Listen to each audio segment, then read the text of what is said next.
వర్షాలు వరదలతో ఇప్పటికే దేశం మొత్తం అతలాకుతలం అవుతుంది. ఎప్పుడు ఏ వాగు పొంగుతుందో, ఎప్పుడు ఏ కాలువ పొర్లుతుందో తెలియని పరిస్థితి. సముద్ర మట్టం పెరుగుతోంది ఓవైపు, తీరం అంతా కూడా అల్లకల్లోలంగా మారుతోంది. అలల తాకిడి పెరిగింది తీరానికి. ఈ నేపథ్యంలో వాతావరణ శాఖ అధికారులు కానీ, నిపుణులు కానీ, ఇటు మేము కూడా హెచ్చరిస్తూనే ఉన్నాం, జాగ్రత్తగా ఉండండి, వెళ్ళొద్దు, సముద్రాల్లోకి వెళ్ళొద్దు, నదుల్లోకి వెళ్ళొద్దు, వాగులు దాటేటప్పుడు జాగ్రత్తగా ఉండాలి, అత్యవసరం అయితే తప్ప అసలు బయటికి వెళ్ళొద్దు ఇలాంటి విషయాల్లో అని చెప్తూనే ఉన్నాం. వీటన్నిటినీ పెడచెవిన పెట్టి జలపాతాల దగ్గరికి, వాటర్ ఫాల్స్ దగ్గరికి వెళ్ళి ప్రాణాల మీదకు తెచ్చుకున్న ఘటన ఇప్పుడు మనం చూస్తున్నాం. ఇంతమంది ఇన్ని హెచ్చరికలు చేస్తున్నా బయట ప్రాక్టికల్గా చూస్తున్నాం, ఎంత దారుణంగా వరద ప్రవహిస్తుందో మనం చూస్తున్నాం. ఎప్పుడు ఎక్కడ ఎంత నీటి మట్టం పెరుగుతుందో తెలియడం లేదు. వాగు ఒక 10 నిమిషాల ముందు ఇటు దాటి వెళ్ళేటప్పుడు నార్మల్గా ఉన్న స్థాయిలు నార్మల్గా ఉంటే ఒక 10 నిమిషాలకు పావు గంటకు తిరిగి వచ్చేసరికి వాటర్ లెవెల్స్ పెరిగిపోతున్నాయి. వాగు దాటి రాలేని పరిస్థితి, మధ్యలో చిక్కుకుపోయిన సందర్భాలు అనేకం మనం చూస్తున్నాం ప్రతిరోజు. ఇలాంటప్పుడు మరీ ముఖ్యంగా అడవుల్లోకో కొండల్లోకో ఇలా జలాశయాలు జలపాతాల దగ్గరికి వెళ్ళేటప్పుడు ఇంకెంత జాగ్రత్తగా ఉండాలి. పరిస్థితులు ఎంత అన్ప్రెడిక్టబుల్గా ఉంటాయో మనకు తెలిసిన విషయమే కదా. అయినా సరే ఇవన్నీ పెడచెవిని పెట్టి కొంచెం కూడా ఆలోచించకుండా కేవలం ఫన్ కోసం వెళ్ళి ప్రాణాల మీదకు తెచ్చుకుంటున్నారు చాలామంది. అలాంటి ఘటన మరొకటి మనం చూస్తున్నాం. ములుగు జిల్లాలో పరిస్థితి మనం చూస్తున్నాం. మైతాపురం జలాశయానికి వెళ్ళి అడవిలో 7 నీట్ విద్యార్థులు తప్పిపోయారు. ఫారెస్ట్లోకి అనుమతి లేదంటూ అధికారులు చెప్పారు, లోపలికి వెళ్ళొద్దంటూ వాళ్ళకి క్లియర్గా అధికారులు సూచించారు. అయినా సరే వాళ్ళ మాటలు పెడచెవిని పెట్టి రూల్స్ అతిక్రమించి స్టూడెంట్స్ అడవిలోకి వెళ్ళిపోయారు. దారి తెలియక చివరికి అడవిలో తప్పిపోయినట్లుగా తెలుస్తోంది స్టూడెంట్స్. చివరికి ఏం చేయాలో అర్థం కాక, దిక్కు తోచక చాలా సందర్భాల్లో మనం చూస్తుంటాం, అడవిలోకి కొంచెం డీప్గా వెళ్తే కనీసం నెట్వర్క్ దొరకదు. అలాంటి సందర్భాల్లో ఎంత పరిస్థితులు దారుణంగా ఉంటాయి, ఎటు పోవాలో తెలియదు, దిక్కు తోచదు. అక్కడ ఏ విషసర్పాలు ఉంటాయో, ఏ భయంకరమైనటువంటి మృగాలు ఉంటాయో ఎవరికి తెలుసు? ఎన్ని రోజులైనా అక్కడ ఉండాల్సి వస్తుందో తెలియదు. ఇంకా ఖచ్చితంగా చెప్పాలంటే డీప్ ఫారెస్ట్లోకి వెళ్తే కొన్ని రకాల దోమ కాటుకు కూడా మనుషులు చచ్చిపోయే ప్రమాదం ఉంటుంది. అందులోనూ ఇలా భారీ వర్షాలు పడే సమయంలో పరిస్థితి ఇంకా దారుణంగా ఉంటుంది. అధికారులు చెప్పారు వెళ్ళొద్దు అని, అయినా వినకుండా వెళ్ళి చివరికి ప్రాణాల మీదకు తెచ్చుకున్న పరిస్థితి మనం చూస్తున్నాం. భయంతో ఏం చేయాలో అర్థం కాక, దిక్కు తోచక చివరికి 100కు డయల్ చేస్తే ఆ స్టూడెంట్స్, ఫారెస్ట్ అధికారులు వెళ్ళి వాళ్ళతో కోఆర్డినేట్ చేసుకొని లొకేషన్ ట్రేస్ చేసి అతి కష్టం మీద ఆ విద్యార్థులను పోలీసులు మొత్తం మీద కాపాడారు. ప్రాణాలతో వాళ్ళని బయటకు తీసుకురాగలిగారు. విద్యార్థులంతా కూడా హైదరాబాద్, వరంగల్ నీటి విద్యార్థులుగా గుర్తించారు. అనుమతి లేని జలపాతాలకు వెళ్ళొద్దు అంటూ పోలీసులు కౌన్సిలింగ్ ఇచ్చి వారిని పంపించి వేసినట్లుగా తెలుస్తోంది. కొన్ని సందర్భాల్లో హీరోయిజం చూపించకపోతే మంచిది, కొన్ని సందర్భాల్లో అనవసరమైన అడ్వెంచర్స్ జోలికి వెళ్ళకపోతే మంచిది. అవసరమైతే చేయాలి, లేదంటే సేఫ్ అనుకుంటే చేయాలి. లేకుండా ఏ ఉపయోగం లేకుండా ఇలా ప్రాణాల మీదకు తెచ్చుకుంటే చివరికి ఏం జరుగుతుంది? ఇదిగో ఇదే జరుగుతుంది. తెలీదా? బయట మీడియాలోనూ, బయట పేపర్స్లోనూ, ఎక్కడ చూసినా, సోషల్ మీడియాలో ఎక్కడ చూసినా సరే ప్రమాదపుటు అంచున ఎంతమంది ప్రజలు ఉన్నారో అందరికీ తెలిసిన విషయమే. ఎంతమంది అనుకోకుండా ప్రమాదాల బారిన పడుతున్నారో తెలుసు. కానీ ఇలా తెలిసి విద్యార్థులు వెళ్ళి తమ ప్రాణాల మీదకు తెచ్చుకోవడం సమంజసమా? అధికారులు చెప్పారు వెళ్ళొద్దు అంటూ, ఫారెస్ట్ ఎక్స్ప్లోర్ చేస్తాం, జలాశయాలను ఎక్స్ప్లోర్ చేస్తామని వెళ్ళి చివరికి తప్పిపోయి ఎక్కడికి వెళ్ళాలో, ఏం చేయాలో, ఎటు వెళ్తున్నారో తెలియక, నిద్రాహారాలకి అక్కడ దిక్కులేక, నెట్వర్క్ కూడా దొరకదు చాలాసార్లు. అదృష్టం కొద్దీ నెట్వర్క్ దొరికితే 100కి డయల్ చేశారు ఆ స్టూడెంట్స్. చివరికి పోలీసులు అలర్ట్ అయ్యి కోఆర్డినేట్ చేసుకొని వాళ్ళ లొకేషన్ ట్రేస్ చేసి వాళ్ళు బయటికి తీసుకురాగలిగారు. కానీ కొద్దిపాటి తేడా, డీప్ ఫారెస్ట్లోకి వెళ్ళిన తర్వాత నెట్వర్క్ లేకపోతే ఏంటి పరిస్థితి? ఎటు పోవాలో తెలియక, ఎలా బ్రతకాలో అడవుల్లో తెలియక, అక్కడ విష సర్పాలు, విష కీటకాలు, అడవి మృగాల మధ్యలో ఎలా బ్రతుకుతారు? ఎన్ని రోజులని సర్వే అవ్వగలుగుతారు? బేసిక్ సైన్స్ కూడా సహజంగా ఐడియా ఉండదు అడవుల్లో సర్వే అవ్వడానికి కామన్ పీపుల్కి. ఖచ్చితంగా ఇలాంటి అడ్వెంచర్స్, ప్రాణాల మీదకు తెచ్చుకునే అడ్వెంచర్ చేయకపోతే మంచిది. అందులోనూ మరీ ముఖ్యంగా ఈ వర్షాకాలంలో భారీ వర్షాలు పడుతున్నప్పుడు జలాశయాలు, అడవులను ఎక్స్ప్లోర్ చేయడం అనేది కోరి కోరి ప్రాణాల మీదకు తెచ్చుకున్నట్లే అవుతుంది. మరింత జాగ్రత్తగా ఉండాలి. విద్యార్థులందరూ కూడా హైదరాబాద్, వరంగల్ నీట్ విద్యార్థులుగా గుర్తించారు. అనుమతి లేని జలాశయాలకు వెళ్ళొద్దు అంటూ పోలీసులు హెచ్చరిస్తున్నారు. అనుమతి లేకుండా లిమిట్స్ దాటి ఫారెస్ట్లోకి వెళ్ళొద్దంటూ పోలీసులు హెచ్చరిస్తున్నారు. ఈ విషయాన్ని జాగ్రత్తగా పరిశీలించారు. ఒకసారి అక్కడ పరిస్థితి ఏంటో చూద్దాం.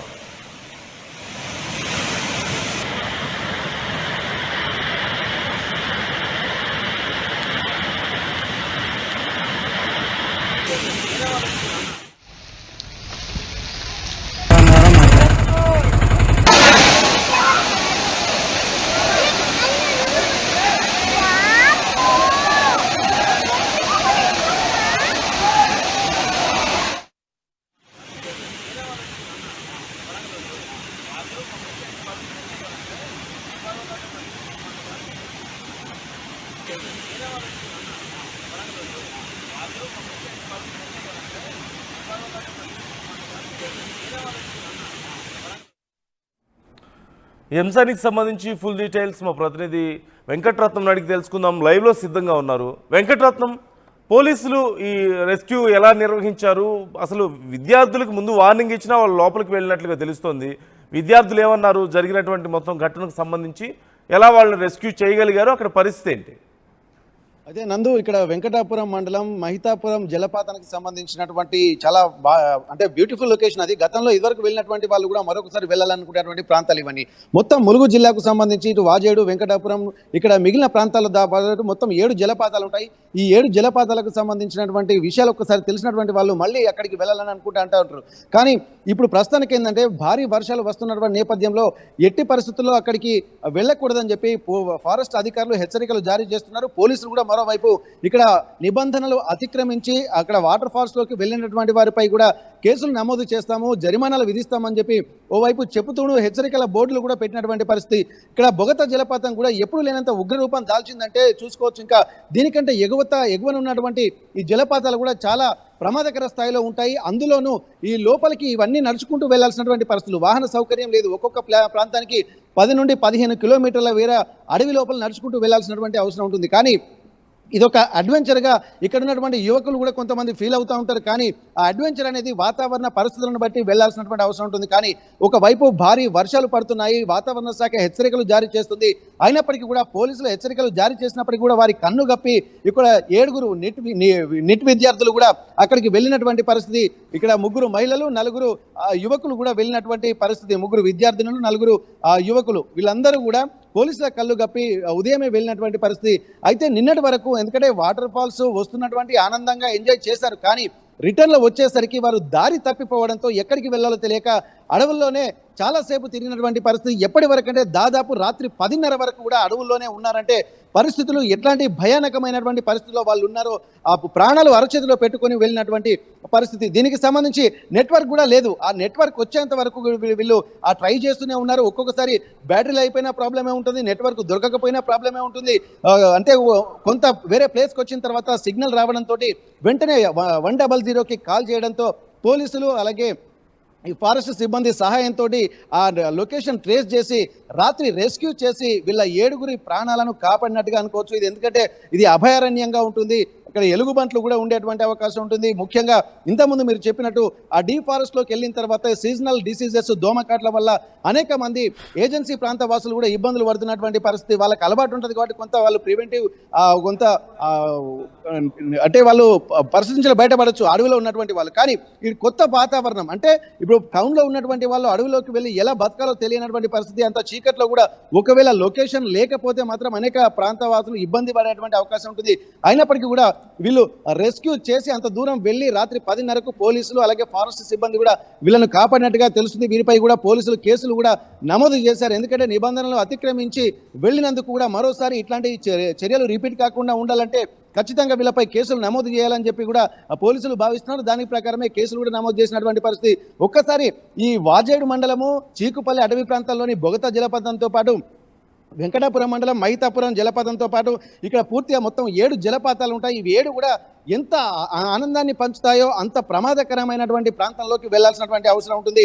ఇక్కడ ముత్యంధార జలపాతము, నూగురు రిజర్వ్ ఫారెస్ట్లోని గండం జలపాతము, ఇక్కడ మహితాపురం జలపాతము, కొంగాల జలపాతము, దూలపురం దగ్గర ఉన్నటువంటి దూసపాటి లొద్ది, అలాగే కృష్ణాపురం దగ్గర ఉన్నటువంటి బామనసరి జలపాతము, మొత్తం వీటన్నిటికీ కూడా సందర్శకులకు సంబంధించి కూడా అధికారులు హెచ్చరికలు జారీ చేసి ఇక్కడ పర్యాటకులను నిలిపివేశారు. దీన్ని దృష్టిలో పెట్టుకొని బొగతా జలపాతం అంటే ఇక దగ్గర టౌన్కి దగ్గరే ఉంటుంది, వాజేడు మండలం పక్కనే ఉంటుంది కాబట్టి కొంత వెళ్ళినా కానీ అక్కడ ప్రమాదకరంగా వాటర్ ఉంటున్నాయి కాబట్టి వాళ్ళు బోర్డులు పెట్టినటువంటి పరిస్థితి. కానీ ఇప్పుడున్నటువంటి పరిస్థితుల్లో ఎవరు వెళ్ళకూడదని చెప్పి అధికారులు చెప్తున్నప్పటికీ కూడా కొంతమంది యువకులు అత్యుత్సాహం ప్రదర్శించి ఇలా వెళ్ళి ప్రాణాల మీదకి తెచ్చుకుంటున్నటువంటి పరిస్థితి మనకు కనిపిస్తుంది.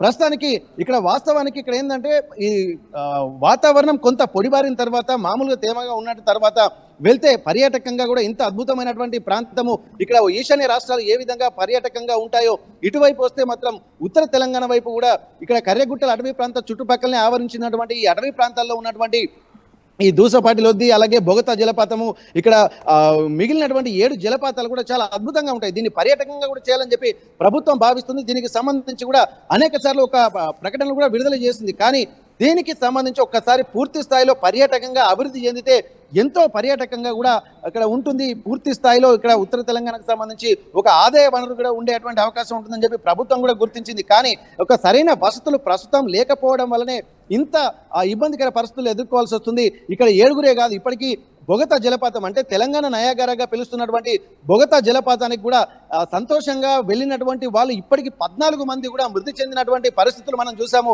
ఈ 14 మంది కూడా సరదాగా వెళ్ళి కొంతమంది కుటుంబాలతో సహా కొంతమంది ఎక్కువగా యువకులే వెళ్ళి ఇక్కడ ప్రమాదాలను బారి కొట్టుకుపోయినటువంటి పరిస్థితి. ఎందుకంటే వరద ఉధృతి పైనుండి వచ్చేటువంటి ప్రవాహంతో కిందికి వాళ్ళే ప్రవహించే నీరు అతి వేగంగా వెళ్తుంది కాబట్టి ఒక్కసారి కాలు జారి అందులో పడిపోయినా కానీ ఇక్కడ వాళ్ళు దొరికేటువంటి పరిస్థితి లేదు. ఎందుకంటే వాటర్ వేగంగా వస్తుంది కాబట్టి ఇట్లాంటి పరిస్థితులు గతంలో ఉన్నాయి. హెచ్చరికలు జారీ చేశారు, కొన్ని రైలింగ్స్ కూడా ఏర్పాటు చేశారు. కానీ మొన్న కురిసినటువంటి వర్షాలకు ఆ రైలింగ్స్ కూడా కొట్టుకుపోయాయి. అంటే ఎంత భారీ స్థాయిలో ప్రమాదకర స్థాయిలో బొగతా ప్రవాహం ప్రవహించిందని మనం గమనించవచ్చు.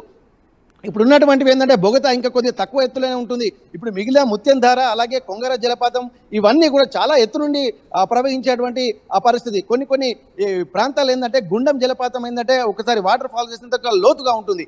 ఇవన్నీ కూడా ప్రమాదకరంగా ఉంటాయి. అంటే ఎంత అద్భుతంగా ఉన్నప్పటికీ కూడా వాటి వెనుక ప్రమాదం పొంచి ఉందన్నటువంటి విషయాన్ని ప్రతి ఒక్కరు కూడా గమనించి ఈ పర్యాటకంగా వెళ్ళి ప్రాణాల మీదకి తెచ్చుకోవద్దన్నటువంటి విషయాలను కూడా గమనించాల్సినటువంటి అవసరం ఉంటుంది. ఇది ముందే గుర్తించినటువంటి అధికారులు ఎప్పటికప్పుడు హెచ్చరికలు జారీ చేస్తూనే ఉన్నారు. అయినప్పటికీ కూడా కొంతమంది ఆకతాయిలు వినకుండా కానీ అక్కడ ఉన్నటువంటి గర్ల్ ఫ్రెండ్స్ తోటి వెళ్ళి ఒక ప్రమాదపు అంచున వెళ్ళి వాళ్ళ ప్రాణాల మీద తెచ్చుకుంటున్నటువంటి పరిస్థితి. ఇది కుటుంబాల్లో విషాద ఛాయలు నింపేటువంటి పరిస్థితి. కానీ ఇప్పటి వరకు ఆ కుటుంబ సభ్యులకు కూడా పోలీసులు ఫోన్ చేసి మీ పిల్లలు ఇట్లా ప్రవర్తిస్తున్నారు, ఇక్కడ ప్రమాదకరమైనటువంటి ప్రాంతాల్లోకి ఎవరు నిషేధిత ప్రాంతాల్లోకి వెళ్ళి ఇట్లా సమస్యలు సృష్టిస్తున్నారని చెప్పి ఈ 7 కుటుంబ సభ్యులు ఎవరున్నారో వాళ్ళ తల్లిదండ్రులకు కూడా పోలీసులు ఫోన్ చేసి హెచ్చరికలు కూడా జారీ చేశారు. మరోసారి ఇటువంటివి రిపీట్ అయితే మాత్రం చాలా కఠినమైన చర్యలు తీసుకోవాల్సి వస్తుందని చెప్పి ఇక్కడ పోలీస్ అధికారులు అలాగే ఫారెస్ట్ అధికారులు కూడా చెప్పినటువంటి పరిస్థితి. ఎందుకంటే వీరిని చూసి వీళ్ళు సోషల్ పోస్టులలో ఆ సోషల్కి సంబంధించినటువంటి సోషల్ మీడియాలో ఆ పోస్టులు పెడుతూ ఉంటారు. అవి పెట్టిన తర్వాత మిగిలినటువంటి వాళ్ళు చూసి అత్యుత్సాహంగా తాము కూడా అడ్వెంచర్ చేయాలన్నటువంటి ఒక ఆలోచనలకు కూడా తెరతీస్తుంటారు. కానీ అది ఆ నిషేధిత టైంలో వెళ్ళడం అనేది కూడా చాలా గమనించాల్సినటువంటి అవసరం ఉంటుంది. కానీ ఇక్కడ ఆ సాహసం చేయరా డింబక అన్నటువంటి ఆలోచనలు కూడా కొంతమంది యువకుల్ని అత్యుత్సాహం వైపు ప్రదర్శింపజేస్తూ ఉంటాయి. ఇవన్నీ కూడా ప్రాణాల మీద తీసుకొస్తున్నటువంటి పర్యాటక రంగం ఏమో కానీ ప్రాణాల మీదకి వచ్చిన తర్వాత పూర్తిగా మూసివేయడం వల్ల మిగిలిన వెళ్ళేటువంటి పర్యాటకులు జాగ్రత్తలు తీసుకోవాల్సినటువంటి పర్యాటకులు కూడా వెళ్లకుండా చేసేటువంటి పరిస్థితులకు వీళ్ళు ప్రధాన కారణంగా అయ్యేటువంటి అవకాశం ఉంటుంది. కాబట్టి కొంత ఆకతాయిలు కానీ అలాగే కొంతమంది నిషేధిత టైంలో కానీ వెళ్లకుండా ఉండాల్సినటువంటి పరిస్థితులు ఉంటాయి. ఒకవేళ